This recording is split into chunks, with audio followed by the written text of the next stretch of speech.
I just want a Picasso in my casa.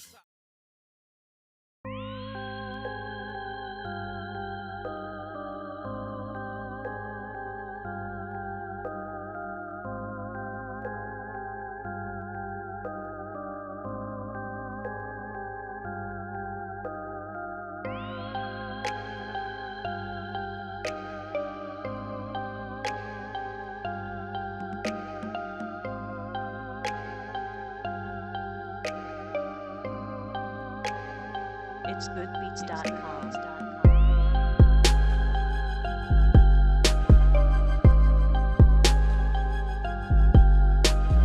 Tell me a little bit about your series that you have here at the Street Fest. Thank you so much.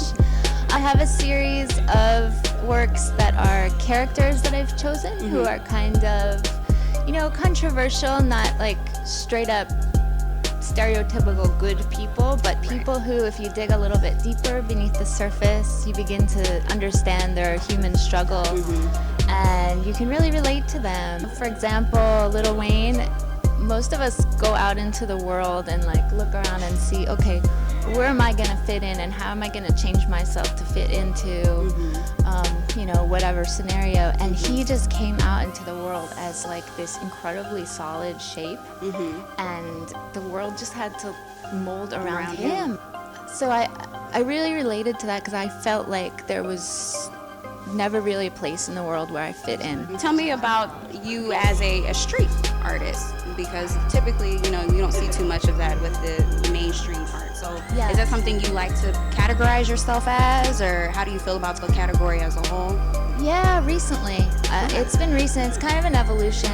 As a street artist, it's just an incredible way to get messages out to, people, and you never know who's gonna see it.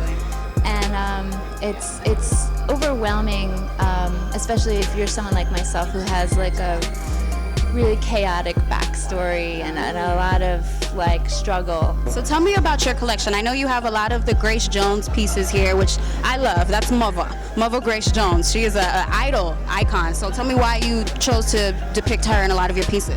She's the mom of my beatbox partner, so she's a kind of my second mom.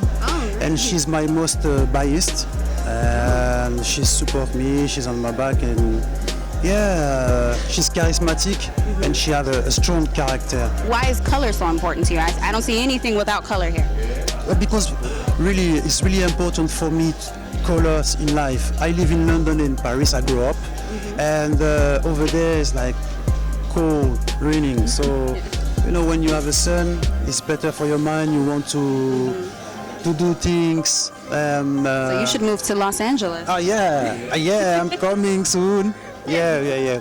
So tell me about your series and what you're showing here today at the Street Art Fair. I'm trying to get a little bit of almost everything that I've kind of got. I brought down some of my earlier work, the newest work, some pieces that piss people off. Yeah, so let's talk about this one. So this one you said pisses people off. Yeah, it's just lucky enough to get my hands on a pair of the Yeezys, the 350 Boost lows, and the devil doesn't come dressed in a red cape and pointy horns. He comes as everything you've ever wished for.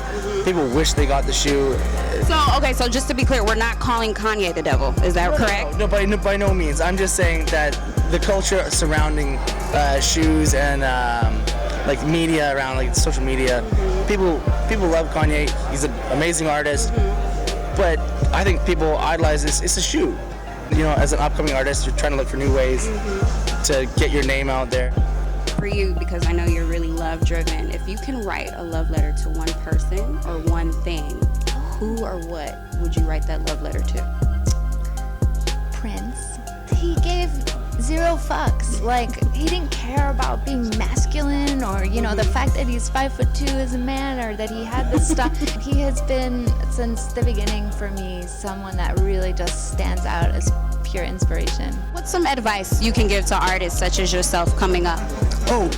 Just to be them and to keep follow their dream, to love what they do actually. Yes, absolutely. And with that, I think is the best advice I can say.